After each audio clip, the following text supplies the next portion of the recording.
Howdy folks.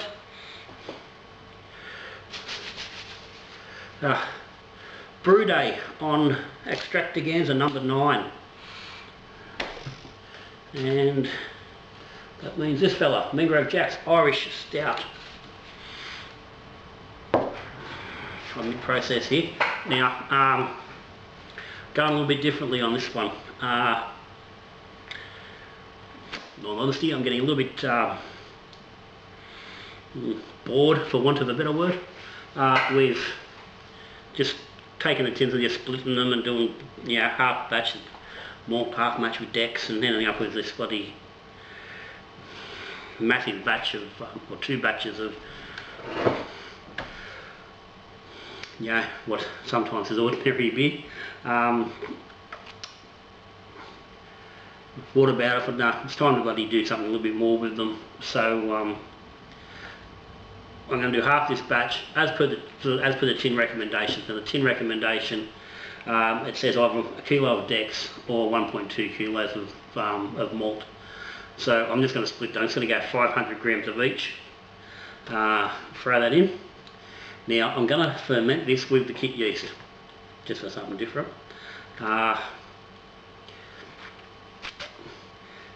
The main reason being, I haven't particularly got a yeast here that I really want to use on it, so we'll go the kit yeast and see how we travel. The other half of the batch I'm amping up. I'm actually doing a recipe that's it's pretty close to the recipe I knocked up for someone on Facebook, and I'm going to do a separate video on that, so you'll be able to, by the time this comes out, it's probably already been up by now. So going forward, I may do that a little bit more often with some of these Extractaganza brews. We'll have to wait and see. But that's her. She's going on. So simple brew. Going to do it in the corny keg as always, with a little bit of pressure, so we can get it bottle up straight away. That's the plan. So I'll be back soon, in about 6 weeks time, and we'll have a bit of a taste from this fella.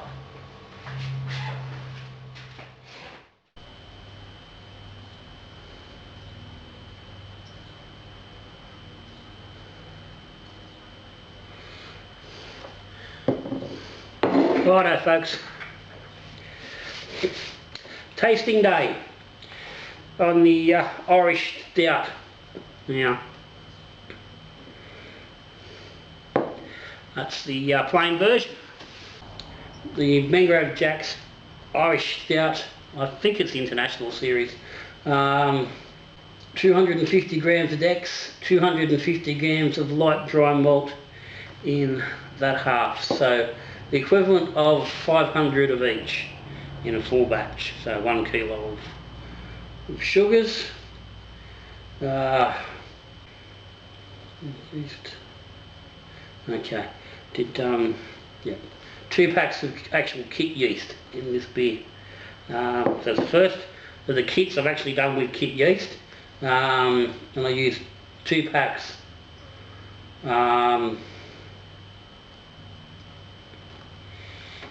One would come in the kit, and the other one was obviously from,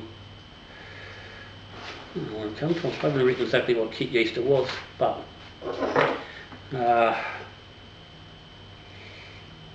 so the 2 packs were from the same batch, so I must have had must have had 2 packs in the fridge that I've used instead of the actual pack that was with the kit.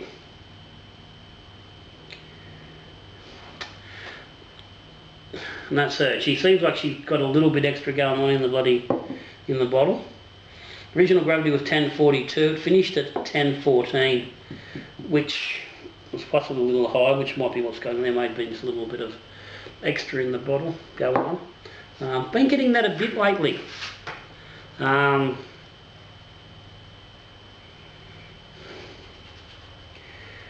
It seems to, I'm getting what appears to be finished beer out of the fermenter.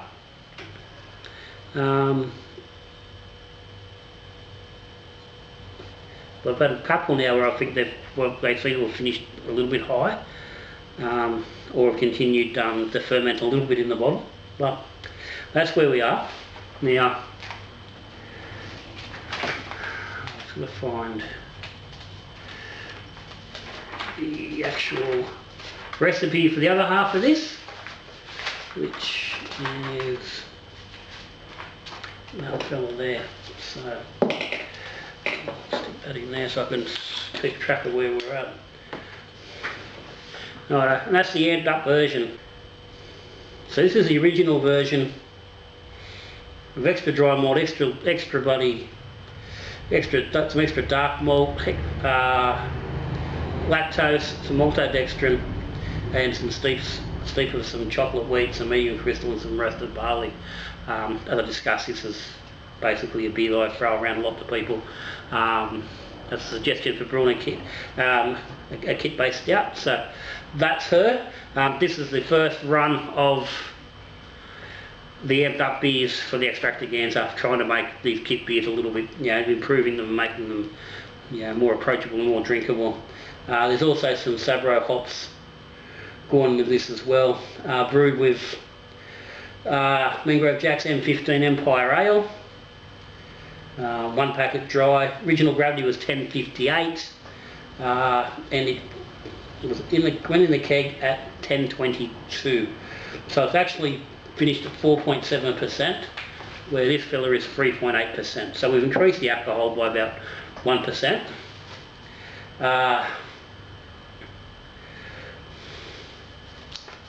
So this fella's quite low, but again, if you were bottle priming, you'd be up around 4.2, 4.3%, which for me is still a bit light for a stout. I'd like a little bit bloody, a little bit larger than that. Hence, that's what the word stout means. But anyway, so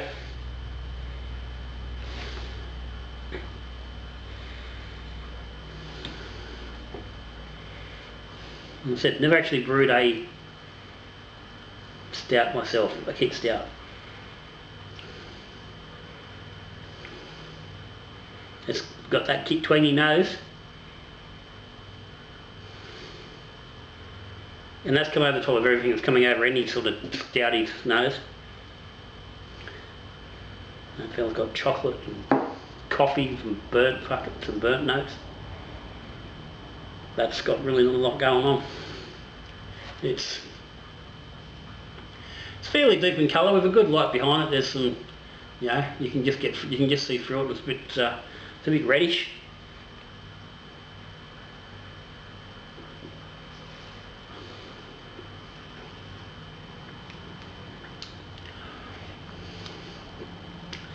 Okay, it's got some light stout qualities about it. There's not a real lot of flavour going on.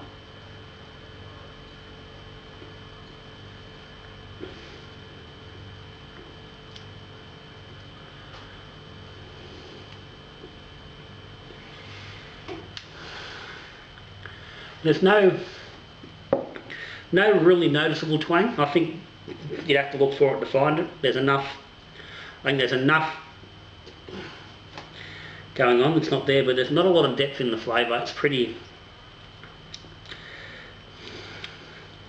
light. Not a lot of body. But realistically, it's half a kilo, not half a kilo of Dex. If that was maybe another couple of 100 grams of malt into that would boost it up. Even some dark malt. I use some dark dry malt in this fella. So even replacing the Dex with dark dry malt, pardon me, or just leaving it and adding some dark dry malt, same quantity, another half kilo of dark dry malt, I think that would boost the flavour a lot. But as it is, it's not shocking.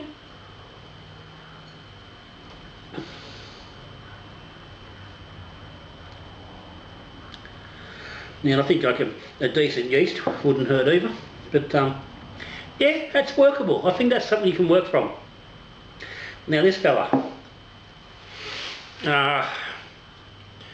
I said I'll just call this the Up Stout. Now it's considerably darker.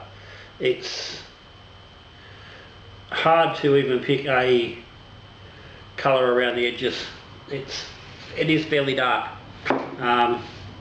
Brought a nice head. It's a little bit tannish, the head. It's got nice chocolate and coffee some bitter notes on the nose, with some sweet edge underneath it as well.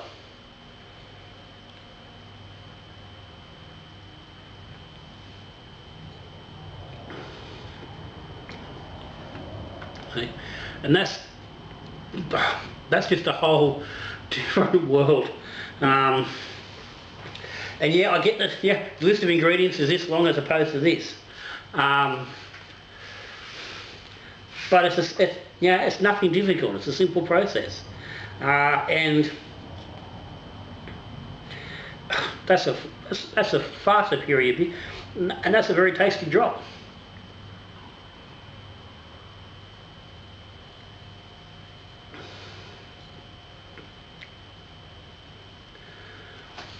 It's got a nice body. It's got some creaminess, a little bit of, a touch of underlying sweetness without being,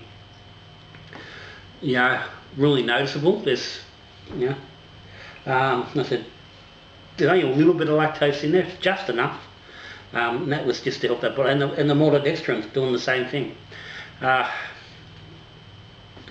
It's enough to put some noticeable effect in there, but it's not enough that you can actually taste it and go, hang on, I can taste lactose, or I can, taste sugar.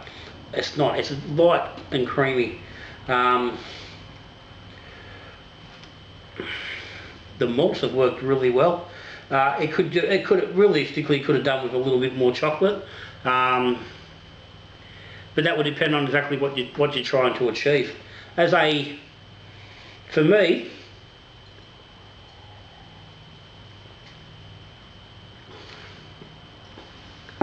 we started as an Irish Stout, but I think that's done a pretty good job of keeping it within the realms of an Irish Stout.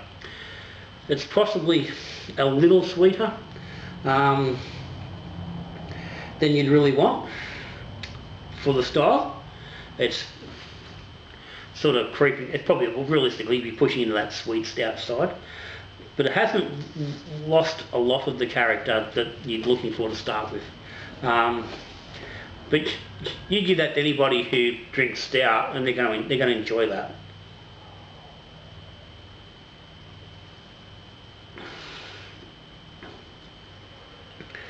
A 4.7%. It feels like it's bigger than that. Whilst being still light enough to drink and be refreshing. Now, guys. That's definitely a success. I'm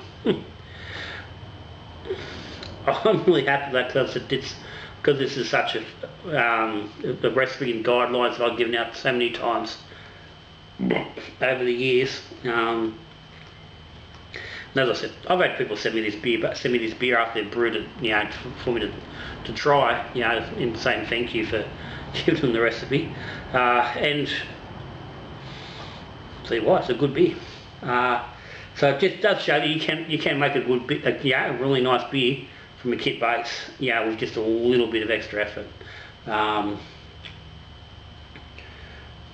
Not a massive effort. This was 125 grams of grain in a 2 litre pot on the stove. Very simple. Little bit of hops. Nothing difficult. Nothing that anyone at home can't do. Quite simply, in the kitchen with no extra equipment than what you've already got. You've got the stuff you need to do it already. So, but the Mangrove Jack's Irish Stout kit.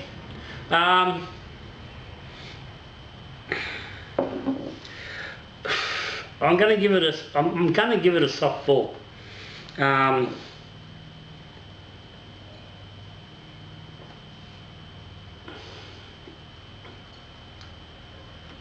So as I said, if Extract if kit beers are where you're at with your brewing, and you like a stout, give that one a whirl.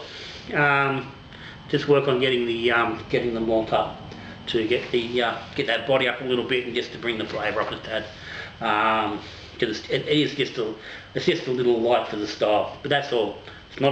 That's not a flavour issue. I don't think it's a kit issue specifically. That's just your added fermentals, which just need to be adjusted. And that's along with any kit, working out where those actual fermentables need to be to get the best out of that kit. So just to reinforce that, I would suggest as a point to try, half a kilo each of dextrose, light dry malt and dark dry malt, if that's all you're gonna do, and I think you're gonna get yourself a reasonably decent beer. If you do like it a little bit heavier, you could potentially get rid of, say, 200 grams of dextrose and replace with maltodextrin. Even use a box of BE1. No, that's a kilo box. Half a box, half a kilo of BE1 and half a kilo of light dry malt and dark dry malt. Something like that. It would work. I think it's gonna be fine. Guys, comments and questions down the bottom. I'm not going to sit here all day talking about how you can make this better.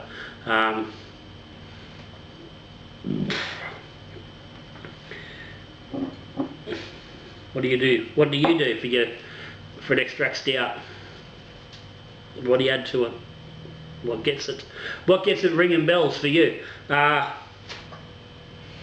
Is there a bucket? Have you got a list of things that you throw in a bucket to get shit more like that? But anyway, one way or another, we done. That's Extractaganza number 9. Over with. Number 10. Next fella is the Black Rock Pale Ale. Now, I'm really looking forward to this one. I think this is good. I've really got high hopes for how this one's going to turn out. The samples going into when we're bottling were quite nice. Oh, let's see really nice. So there we are, guys. As always, thanks for tuning in. All the support and all that sort of stuff. Hit the like buttons and things like that. Find the links and things if you want to. But that's it. Extractaganza number 9, over and done with. So till I see you next time on a video. Good brewing.